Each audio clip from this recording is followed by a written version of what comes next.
Salut à tous et bienvenue dans cette nouvelle vidéo. Aujourd'hui, on va apprendre à faire un tableau d'amortissement bancaire totalement dynamique et en utilisant aucune macro.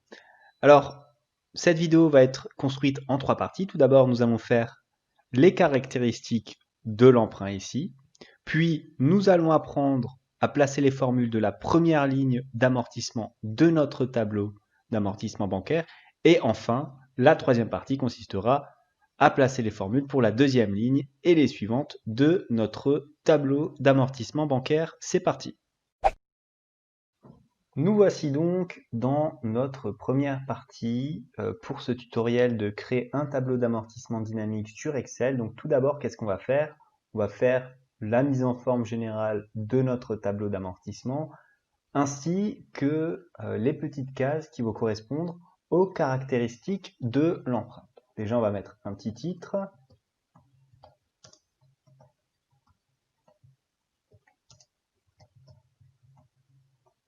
Voilà, on va le tirer jusqu'à la colonne à peu près J sur environ, allez, 3 lignes.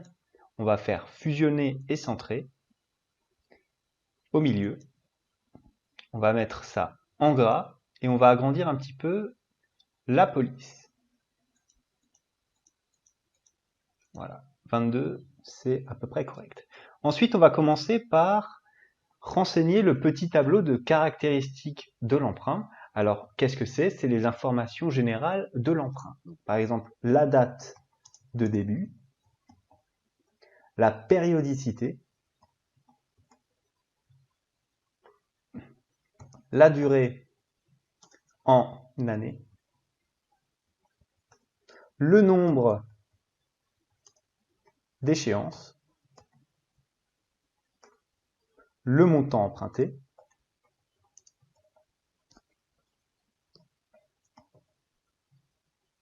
le taux d'intérêt consenti,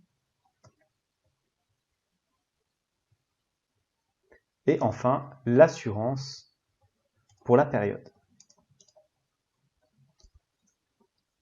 Donc la date de début, on va agrandir aussi la petite colonne A.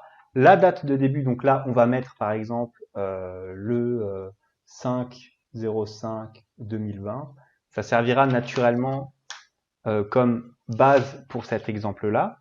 La périodicité, alors ici, je pense qu'il peut être intéressant de faire un tableau d'amortissement où on aurait le choix soit d'avoir un remboursement mensuel, soit trimestriel, soit annuel.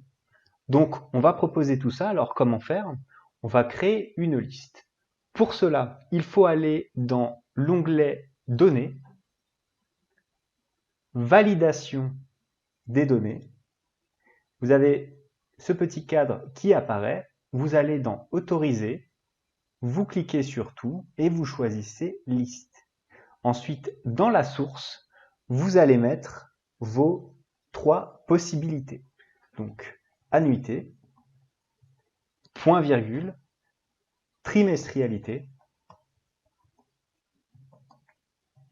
point virgule, mensualité. Et on appuie sur OK. Vous voyez ici que notre liste est apparue et on peut effectivement sélectionner un de ces trois cas. Enfin, la durée en année, là, ça va être saisi manuellement. Donc, on va mettre, pour notre exemple, allez, 10 ans. Le nombre d'échéances qui, là, va correspondre en fonction de ce que l'on choisit dans la périodicité à un nombre différent.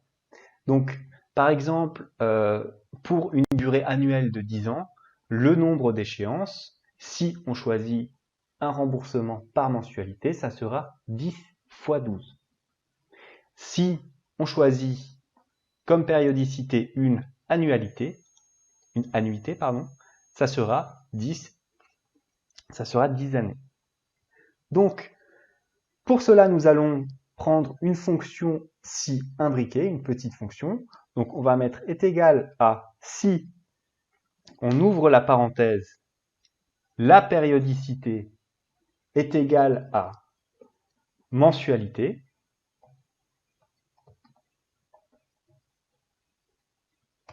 comme il s'agit de caractères pour qu'ils reconnaissent les mots qui sont inscrits ici dans notre liste, il faut mettre le mot entre guillemets. Point virgule, si cette condition est remplie, alors on a le montant de la durée fois 12, puisqu'il y a 12 mois dans une année. Point virgule, et là on recommence avec un si. La périodicité est égale à trimestrialité. Donc si l'utilisateur a sélectionné la trimestrialité comme base de remboursement, alors point virgule, nous avons la durée en année fois 4, puisqu'il y aura 4 trimestres par an. Point virgule, donc si ce n'est ni une mensualité ni une trimestrialité, c'est donc une annuité, et nous avons donc la durée, tout simplement. On ferme la parenthèse 2 fois, puisque nous l'avons ouvert ici 2 fois, et on appuie sur Entrée. Nous avons bien 10 échéances lorsque nous sélectionnons annuité.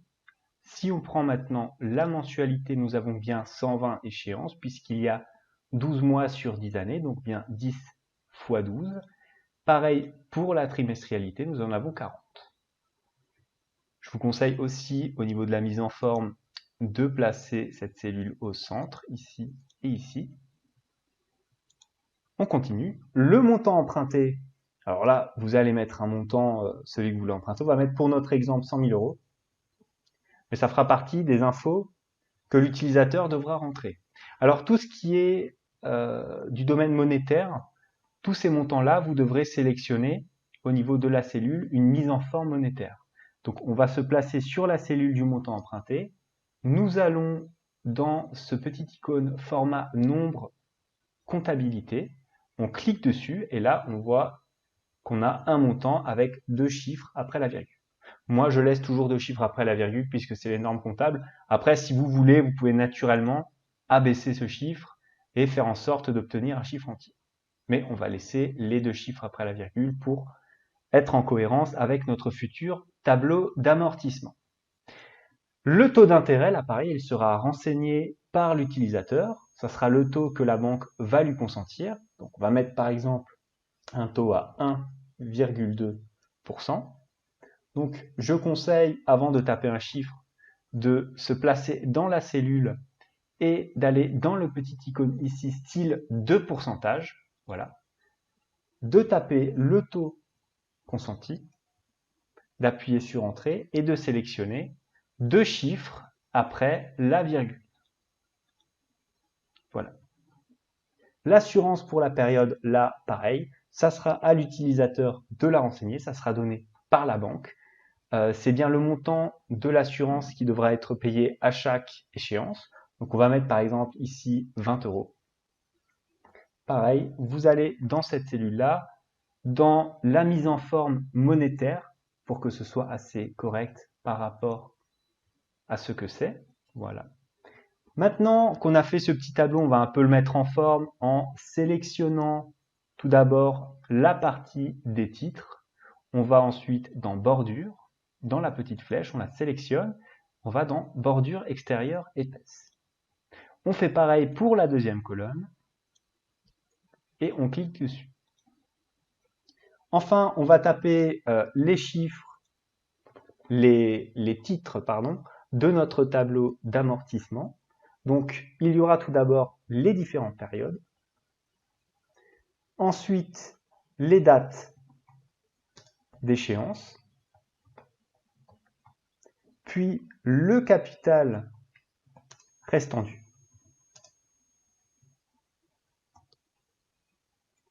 Les intérêts. Le remboursement en capital. L'assurance. Et enfin, là, on va choisir le nom. En réalité, c'est le remboursement pour la période.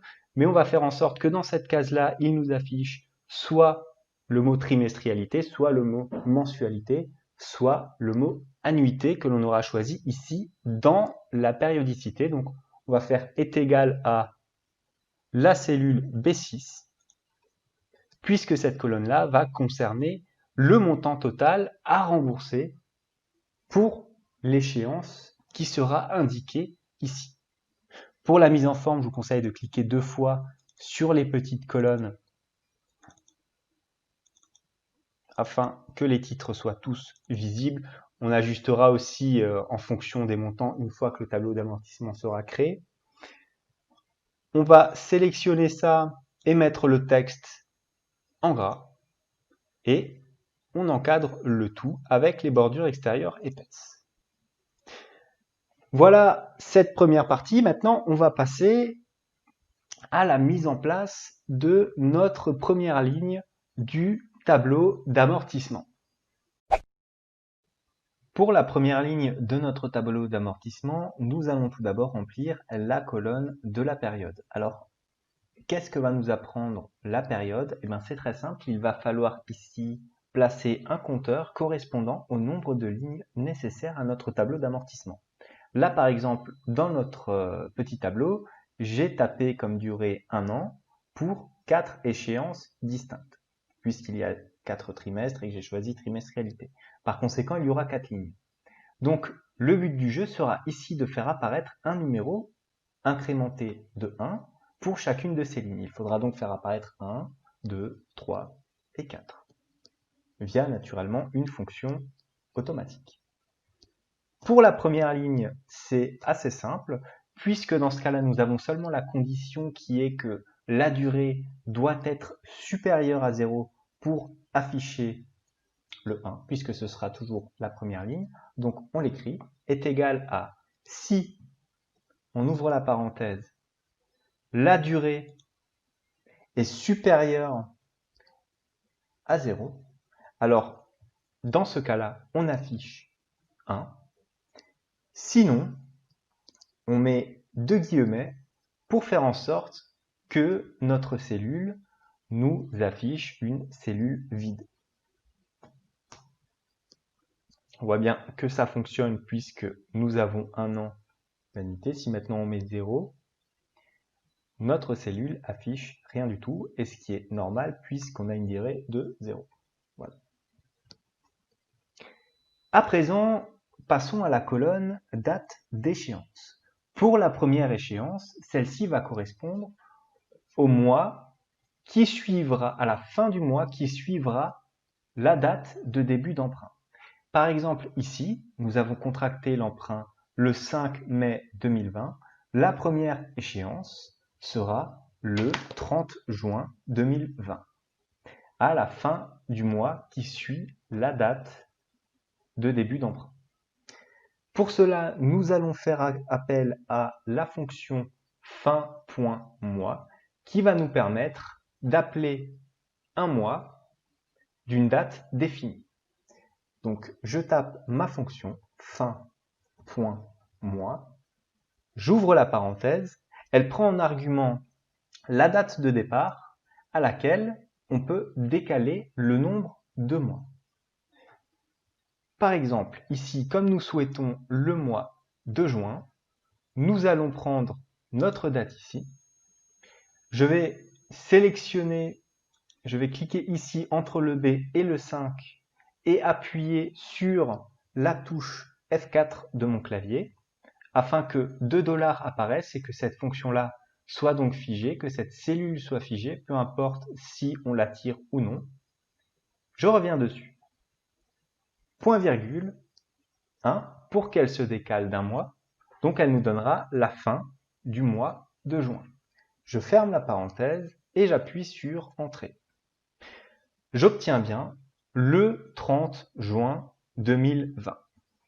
Si on change à présent la date et que je tape ici, par exemple, le 5 août, j'obtiens bien le 30 octobre 2020, le 30 septembre 2020. On va revenir au 5 mai. Voilà. À présent, il faut que nous calculions le capital restant dû. Comme il s'agit de la première ligne, le capital restant dû sera toujours égal au montant emprunté, puisque nous n'avons pas encore commencé à rembourser l'emprunt à cette date-là. Voilà. Pareil, je clique sur le B9. Alors là, vous avez deux méthodes. La méthode en mettant les petits dollars pour figer la cellule. Vous pouvez aussi, si vous le souhaitez, cliquer sur cette cellule-là, aller dans ce petit cadre-là et écrire un nom pour votre cellule. Ça vous permettra de la figer sans passer par les dollars. Passons à présent à la colonne des intérêts. Les intérêts ici vont varier en fonction de si vous souhaitez ou non choisir une trimestrialité ou une annuité ou une mensualité. Dans ce cas-là, nous allons revenir à notre technique des si combinés, est égal à si, on ouvre la parenthèse, notre cellule ici B6 est égale à annuité,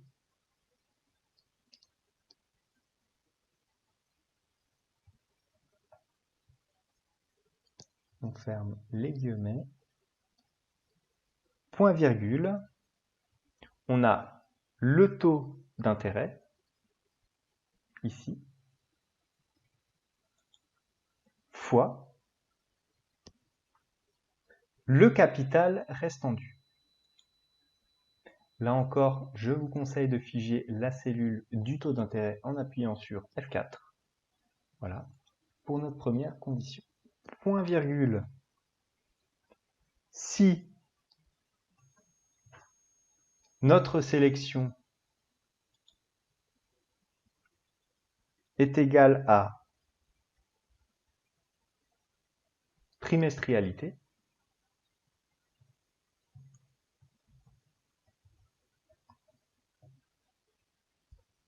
on ferme nos guillemets, point virgule, dans ce cas-là, on aura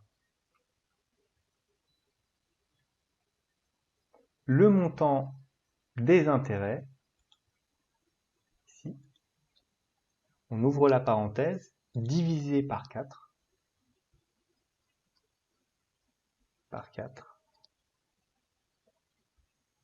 fois le capital restant dû. Point virgule, donc dans le dernier cas, s'il s'agit d'une mensualité, alors dans ce cas-là, on aura le montant des intérêts divisé par 12. Là encore, c'est une formule mathématique, il faut la mettre entre parenthèses pour que l'ordre de calcul ne vous amène pas à une erreur, fois le capital restant dû. Vous fermez la parenthèse, vous veillez bien à ce que le taux d'intérêt reste figé, donc en appuyant à nouveau sur la petite touche F4 et en sélectionnant le bon paramètre, et vous appuyez sur OK. Vous obtenez donc un taux d'intérêt de 300 €. Pour une trimestrialité, si on va sur l'annuité, on obtient 1200 € qui correspondent bien au 1,2% fois le capital restant dû. À présent, la colonne remboursement en capital. Alors, la colonne remboursement en capital va correspondre au montant de l'annuité que l'on va verser, donc c'est-à-dire au montant assurance, intérêt et capital compris, moins les intérêts, moins l'assurance. Donc on aura est égal à l'annuité totale ou la mensualité totale en fonction de ce que vous aurez choisi, moins le montant de l'assurance, moins le montant des intérêts. Et on appuie sur Entrée. Alors là, on a un nombre négatif, ce qui est normal puisqu'on n'a pas encore rempli cette colonne-là. Le montant de l'assurance, celui-ci sera toujours le même parce que vous allez le mettre en figé ici. Donc, est égal à cette cellule-ci. Je vous conseille là encore d'utiliser la petite technique de la touche F4 qui figera votre cellule, ça fait plus propre. Et enfin, nous nous attaquons à la colonne annuité qui est ici la plus compliquée de notre première ligne du tableau d'amortissement, mais rassurez-vous que celle-ci pourra être tirée par le bas sans distinction entre la première et la seconde ligne. Nous allons faire appel à la fonction VPM qui permet de calculer le montant global à payer au niveau de l'emprunt sur la période décidée. Donc pour cela, ça va dépendre du choix naturellement fait pour savoir si c'est une annuité, une mensualité ou une trimestrialité. Donc c'est parti, je vais vous le montrer via bien sûr des si imbriqués est égal à si notre choix ici. Et là, faites bien attention à dès que vous mettez la colonne B6 dans vos conditions, à la figer directement en appuyant sur la touche F4. Si ici, c'est égal, si le choix de l'utilisateur, c'est une annuité, point virgule, alors il va falloir placer un moins devant notre fonction VPM. Parce que la fonction VPM, c'est un remboursement. Donc par définition, elle nous donne un nombre négatif, puisqu'il s'agit d'un décaissement. Nous, comme nous sommes dans un tableau d'amortissement, il faut que le nombre soit positif. Donc pour pallier cela, je commence ma formule en mettant un moins. VPM, et là, on ouvre la parenthèse.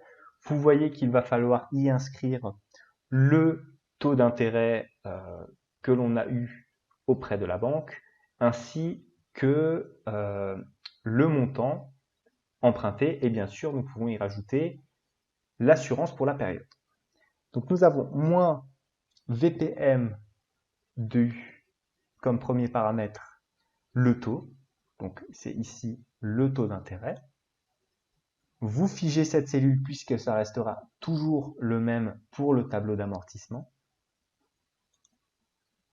Point virgule, le nombre d'échéances, ici. Pareil, vous figez la cellule. Point virgule, le montant emprunté. Vous figez là encore la cellule.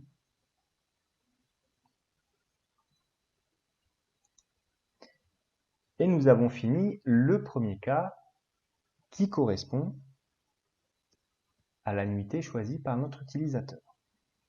Il faut bien sûr fermer la parenthèse de la fonction VPM. Voilà. Maintenant, deuxième cas, si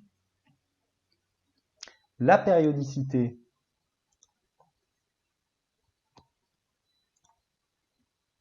est égale à une trimestrialité,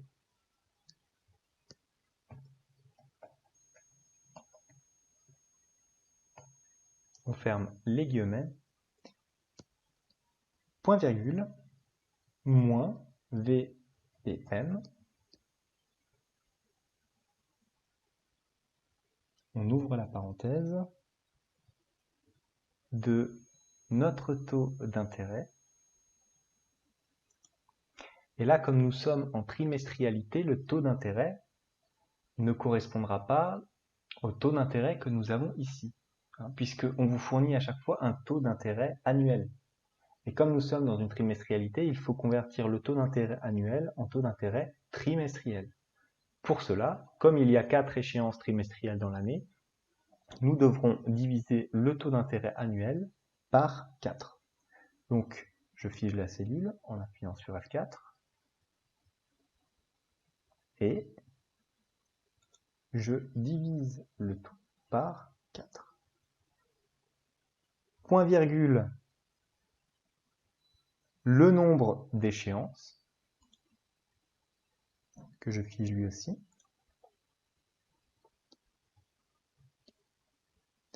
point virgule, le montant du capital emprunté.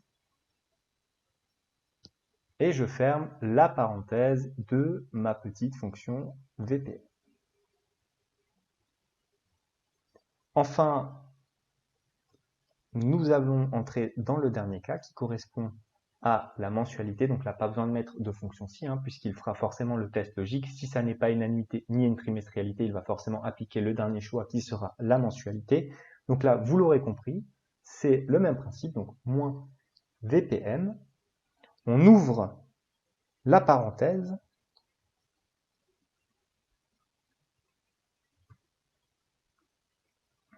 on choisit le taux, on le fige, et là, si vous avez bien suivi, vous savez ce que je dois faire, puisqu'il s'agit d'une mensualité et qu'il y a 12 mois dans une année, je dois diviser le taux par 12. Point virgule, le nombre d'échéances, ici, on le fige aussi, F4, point virgule, le montant emprunté. Et on ferme notre petite parenthèse. On le ferme autant de fois que l'on a de lignes ouvertes, donc 3 fois. Cela dit, avant de fermer notre parenthèse, n'oubliez pas que la colonne ici, annuité, trimestrialité ou mensualité, doit correspondre au montant total des décaissements sur la période. Donc le piège ici serait d'oublier le montant de l'assurance ici qui n'a pas été pris en compte pour l'instant dans notre formule. Donc on va l'ajouter à la fin, ici, plus le montant de l'assurance. Vous n'avez pas besoin de le figer, puisque ce sera toujours le même montant ici. Donc voilà, on aura le décaissement total pour la période. On appuie sur Entrée et on obtient une annuité de 9017 €. Là, je vais vous montrer une petite astuce avant de terminer cette deuxième partie. Regardez si par exemple j'utilise ici et que je mets 0, un utilisateur un peu malin qui décide de rendre le tableau un peu pas trop propre, disons, on se retrouve avec des erreurs. Donc comment pallier ça? C'est très simple. Nous faisons une petite formule à chaque fois si on ouvre la parenthèse, ça, la cellule précédente donc de la période, est égale à rien du tout. Donc ça veut dire que l'utilisateur a mis comme info, comme durée 0. Alors, cette cellule sera vide également. Point virgule, sinon, si l'utilisateur a mis une période supérieure à 0, on entre dans notre formule. Voilà, ça ne change rien à notre résultat. Si on regarde, nous avons déjà une cellule bien plus propre. On fait pareil pour la cellule capitale restendue. Si la période est égale à une cellule vide, point virgule, nous affichons aussi une cellule vide. Point virgule, on affiche le montant emprunté. Et on ferme la parenthèse. Pour les intérêts, c'est pareil. Si la période est égale à une cellule vide, alors point virgule, nous affichons une cellule vide. Sinon, nous affichons la formule normale. Et on fait bien attention à rajouter la parenthèse qui ferme notre formule, puisque nous en avons ouvert une ici. Et on appuie sur OK. Enfin, le remboursement en capital. Pareil, si la période est égale à une cellule vide, point virgule, une cellule vide, point virgule, ça. Le calcul qu'elle était censée faire. Pour l'assurance, pareil.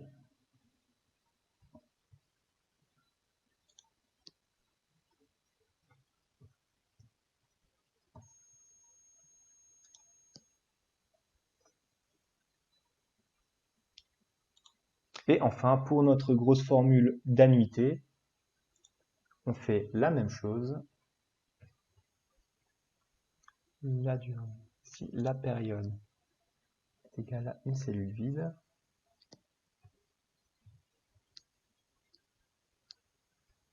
et on rajoute bien ici la petite parenthèse qui va bien. Et on appuie sur Entrée. Vous voyez qu'on a un tableau, disons, un peu plus dynamique et beaucoup plus propre si l'utilisateur affiche un 0. Alors ça, c'est du bonus, c'est de la mise en forme. Comme c'est relativement simple, ça vous permet de comprendre les si imbriqués, je trouve que c'est assez utile de le mettre. Regardez, si maintenant je tape un chiffre correct, on a notre première ligne qui apparaît. Si on change ici la périodicité, nous avons bien la mensualité ainsi que la trimestrialité. Et voilà pour cette deuxième partie de ce tutoriel. À présent, on va s'attaquer à la troisième partie qui consiste à inscrire les formules pour les lignes 2 et suivantes de notre tableau d'amortissement bancaire. Et nous voici donc dans la troisième partie de ce tutoriel qui consiste à créer un tableau d'amortissement bancaire dynamique sans utiliser de macro. Donc ici, nous allons maintenant faire la deuxième ligne de notre tableau d'amortissement, deuxième ligne que l'on va tirer jusqu'au bout de notre feuille de calcul afin de terminer ce tableau d'amortissement. On va donc commencer par la première colonne qui est la période. Donc ici, il va falloir afficher le numéro de chaque période. Donc là, comme on a 24, on aura ici 1, ensuite 2, 3, 4, 5, 6 et ainsi de suite jusqu'à 24. Donc pour cela, on utilise une fonction si. Si le nombre d'échéances ici est supérieur, vous pouvez naturellement figer cette cellule puisqu'elle ne changera pas à la période précédente. Je vais le refaire. Est supérieur à la période précédente. Point virgule, on prend la période précédente plus 1. Et on ferme la parenthèse. Vous pouvez regarder, si on tire la formule vers le bas, on a bien 13, 22 et 24. Pour faire en sorte qu'il n'y ait plus de faux, vous savez désormais comment il faut faire. Il faut rajouter la condition ici, puisque dans ce cas-là, il faut rajouter 1. Alors, si cette condition n'est pas remplie, point virgule, nous renvoyons un espace vide. Et regardez, si on tire la formule, nous avons bien un espace vide. La deuxième colonne va concerner les dates d'échéance. Ici, il va donc falloir faire en sorte que chaque période supplémentaire affiche la bonne date d'échéance correspondante. C'est-à-dire, si l'utilisateur choisit la mensualité, il faudra rajouter un mois pour chacune des échéances. Si l'utilisateur choisit une trimestrialité, il faudra rajouter 3 mois. Et enfin, s'il choisit l'annuité, il faudra faire en sorte d'ajouter un an supplémentaire à notre date d'échéance. Pour cela, on va utiliser des fonctions si imbriquées comme d'habitude, prenant comme condition la périodicité choisie. Donc, si, dans un premier temps, l'utilisateur choisit l'annuité, on fige la cellule de condition, est égale à annuité. Respectez bien l'orthographe. Alors, là, on va ramener la fonction date qui va nous permettre de faire apparaître des numéros dans nos dates et donc de les faire varier en fonction de la période. Je vais la taper, regardez comment elle se matérialise. Donc la fonction date prend en argument une année, un mois et un jour. Donc pour l'année, puisque nous sommes ici dans le cas d'une annuité, il faut faire en sorte de rajouter un an à partir de la première échéance. Donc déjà on va ramener l'année de la première échéance. Donc, on utilise la fonction année de la première échéance que l'on va figer. On ferme la parenthèse plus le numéro de période précédent. Point virgule. Il faut maintenant faire apparaître le mois. Donc ici, c'est le mois de la première échéance. Donc on tape mois, ouvrez la parenthèse de D6. On ferme la parenthèse. Et là, il va falloir faire un petit artifice supplémentaire qui va consister à rajouter un mois pour enlever un jour. Pourquoi est-ce que je vais faire ça? Parce que la formule mois va me ramener le premier jour du mois. Et ceux qui ont le mieux suivi pourront me dire, oui, mais dans la fonction date, nous pouvons ajouter comme jour le 30e jour du mois. Mais pour les mois où il y aura 31 jours, cette formule ne marchera pas, ou ne sera pas exacte. Donc, pour bien rappeler le mois, la fin du mois, le dernier jour du mois, il faut faire appel au premier jour du mois suivant, moins une journée. Ça se matérialise comme ça. Donc, le mois, c'est-à-dire juin, dans ce cas-là, il va nous ramener le 1er juin, plus 1. Donc, dans ce cas-là, il nous ramènera le 1er juillet, point virgule. On souhaite qu'il fasse apparaître le 1er juillet. Donc, on utilise comme jour le numéro 1. On ferme la parenthèse. Et là, on enlève un jour, donc moins 1. Point virgule, passons à la deuxième condition. Si la périodicité est égale à trimestrialité, on fige naturellement la cellule. Alors, fonction date, nous avons ici l'année de la première échéance, donc année de notre première échéance. On ferme la parenthèse. On peut figer ici l'année, puisque ce n'est pas l'année qui va varier, mais le nombre de mois. Voilà. Point virgule, mois de notre première date d'échéance, que l'on va figer là aussi. On ferme la parenthèse, plus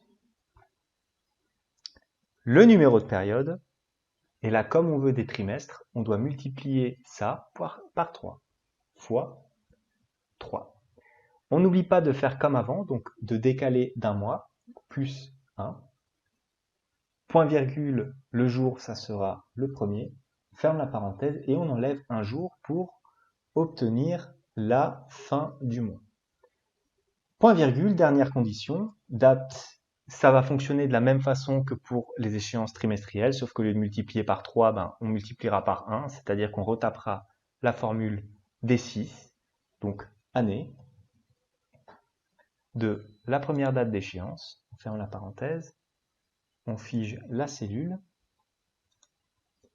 point virgule, mois, on ouvre la parenthèse,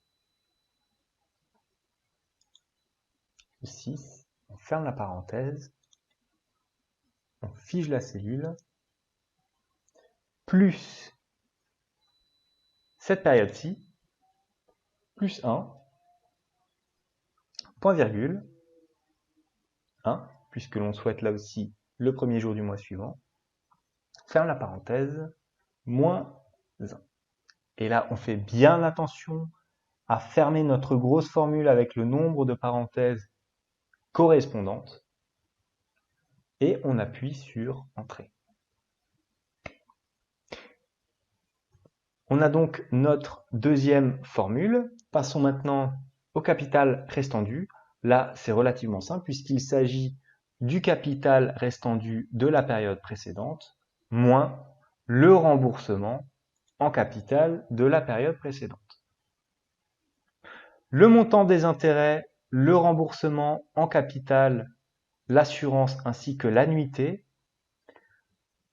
auront les mêmes formules au niveau de la première ligne et de la deuxième. Donc on peut les sélectionner et les tirer tout ensemble. Pour vérifier si votre formule est exacte, il y a un petit check très simple à faire qui consiste à prendre la somme des deux remboursements en capital et de regarder si ça correspond effectivement au montant emprunté. C'est ici le cas, donc on est bon. Une deuxième petite astuce va consister à faire comme pour notre première ligne, c'est-à-dire de rajouter une condition qui nous permettra de ne pas afficher d'erreur dans le cas où le nombre de lignes sera plus important. Donc dans ce cas-là, on va rajouter par exemple ici une petite fonction si la période là est égale à rien, alors on renvoie rien. C'est beaucoup plus propre. Point virgule, sinon on rentre effectivement dans notre grosse formule. On ferme la parenthèse et on appuie sur Entrée. On fait pareil pour le capital restant dû est égal à si la période est terminée, donc elle est vide, alors on renvoie un message vide, sinon on applique la formule. Voilà. Une petite correction avec un nombre d'arguments qui n'était pas forcément bon. Ensuite, les intérêts, comme on a tiré la formule, il n'apparaîtra pas, on a déjà la première condition. Pour le remboursement en capital, c'est pareil. Pour les assurances, c'est pareil. Et pour l'annuité, c'est pareil. On va donc prendre cette deuxième formule, cette deuxième ligne de formule, tirer-la vers le bas, et vous voyez qu'il ne se passe rien, ce qui est tout à fait normal, puisque nous sommes dans une annuité avec deux échéances, donc deux lignes à remplir. Vous allez prendre cette deuxième ligne, du coup, et la tirer le plus loin possible sur votre fichier Excel. Je vous conseille la ligne 1000, par exemple. Voilà, comme ça vous allez être assez tranquille. Vous remontez tout en haut de votre tableau et vous avez à présent votre tableau d'amortissement. Regardez, si je passe en mensualité, j'ai bien mes 24 mensualités sur 2 ans avec le nombre de mois et d'échéances correspondants. Vous voyez, il y a bien 12 périodes, 12 mois, donc on est juste. Si on prend la somme des remboursements en capital, on arrive bien à 100 000 euros. Si on prend la trimestrialité, là, on va enlever ça, voilà. Si on prend la trimestrialité, là, pareil, on arrive à 100 000 euros. Et en 2021, il y a bien 4 échéances. Pour faire un peu de mise en forme, je vous conseille aussi d'aller dans ce petit onglet-là, Affichage, Quadrillage, vous désélectionnez le quadrillage. Et voilà. Vous avez votre petit tableau d'amortissement bancaire qui fonctionne parfaitement. Voilà tout pour cette vidéo. Naturellement, le fichier sera en lien de téléchargement dans la description. Si vous avez apprécié cette vidéo, n'hésitez pas à la liker, à la partager éventuellement et surtout à vous abonner à la chaîne. En tout cas, moi je vous dis à la prochaine pour une nouvelle vidéo.